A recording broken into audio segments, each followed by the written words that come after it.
Well, welcome. Thank you all for listening to this today. I am here with a part of the Peters family. We have Zoe, Amy, and Matthew, and they have been busy camping out the last few nights, huh, guys? Mm-hmm. Having fun? Yeah. All right. Well, we are here to interview them about all these inventory series we've been doing and what we've learned from quarantine in this time where life has looked a little different than normal.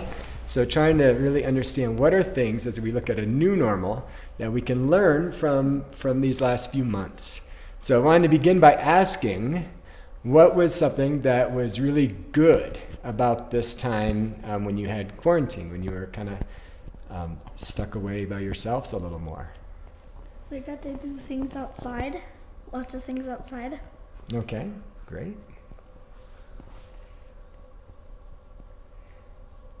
Well, we have skateboards in our garage, so I played on those a lot. Nice. Did you learn how to skateboard? Mm-hmm. Cool. We've had some really good family time during the quarantine.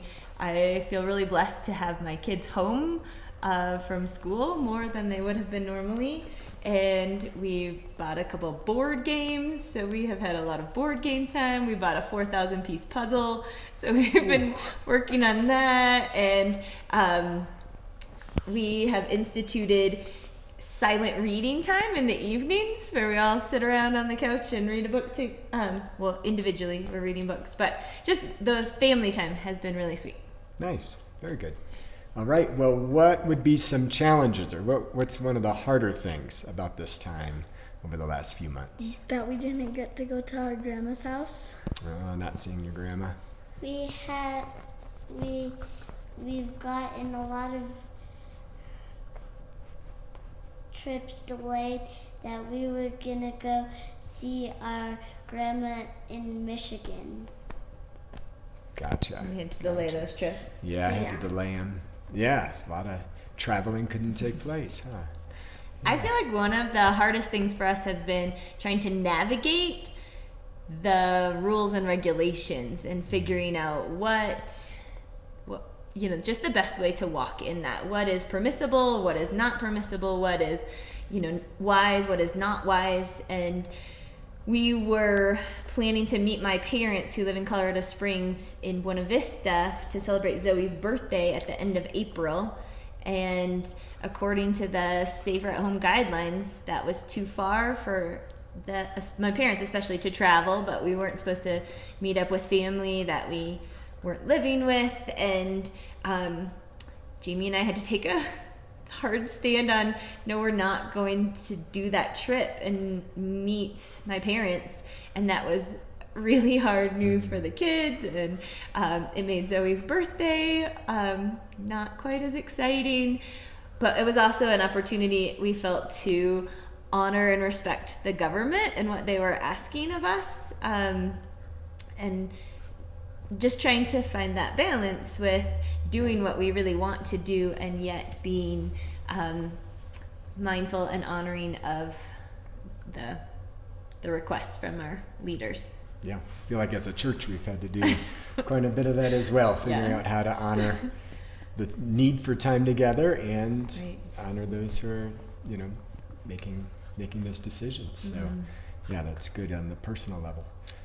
So with everybody listening, all the different people from all our different campuses who are tuning in right now, all the hundreds and thousands of people watching you right now, what would be something like that God has taught you, or something that maybe the Holy Spirit has just revealed to your heart over the last few months, that's maybe new or fresh or a different perspective from maybe what you had before, something new in that way? I've been reading Genesis and I've learned a lot of new things. Well, a lot of new things about Jacob and Esau.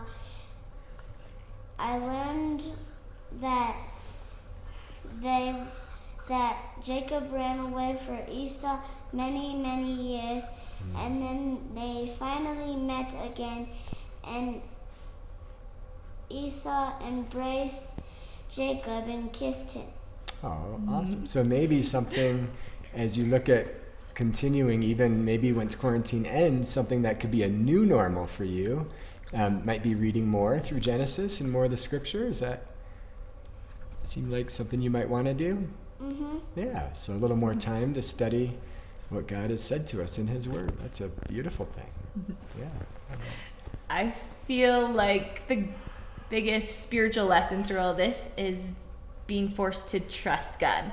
That there's so much of this that's out of my control. It's out of my control, when the pool reopens so I can get back to swimming. It's out of my control whether we can even meet for church or things like that. It's out of my control, just when a vaccine comes out, or there's so much that often we can manage our lives and keep a pretty good control over a lot of things. But this spring and into the summer has really been a lesson in it's completely out of my hands, and I'm either going to trust the Lord or I'm going to be an anxiety ball and just live in anxiety ball. Is that just tense and crazy? And I think everybody knows what you mean.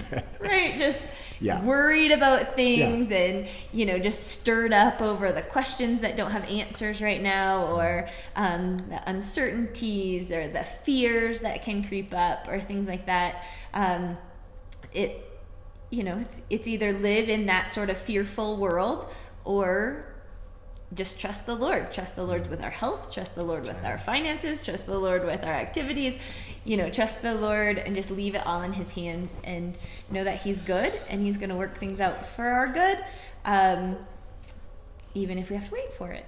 And those things are easier said than done, right? So sometimes when we're forced to into a lot of things that we're not maybe used to or comfortable with, then it does force that faith, that trust, or the anxiety ball, one or the other. So today, I think great lessons. You can choose anxiety ball or to trust. You can take that time to really study and learn and grow. You could take that time to spend with family and reading and having fun, and just to sit back and say, God, you've got this, and I'm going to trust you. And I think as we move forward, as we continue, even once things start to open up, I hope many of those lessons will be things that you guys will continue and that we can learn from as well. Mm-hmm. So thank you so much for coming and allowing me to interview you. And thank you all for listening. Have a great day.